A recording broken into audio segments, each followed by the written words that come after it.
2024 সালে প্রায় 1,500 যুবক এইভাবে অকাতরে জীবন দিল। এরপরেও যদি আমরা বাংলাদেশটা সেই আগের দেশ থেকে যায়, তাহলে আমাদের আল্লাহর কাছে একটা জবাব আছে না রে ভাই?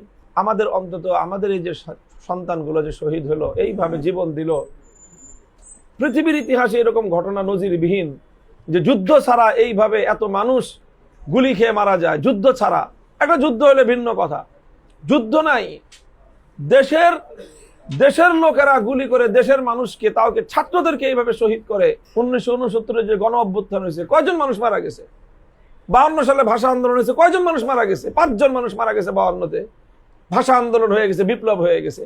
69-এ কয়জন মানুষ মারা গেছে? 70 জন মানুষ তো মারা যায় নাই, 5-7 জন মানুষ মারা গেছে। 70-এ গণ অভ্যুত্থান হয়ে গেছে।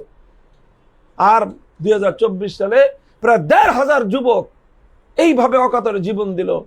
এরপরেও যদি আমরা বাংলাদেশটা সেই আগের দেশ থেকে যায়, তাহলে আমাদের আল্লাহর কাছে একটা জবাব আছে না রে ভাই?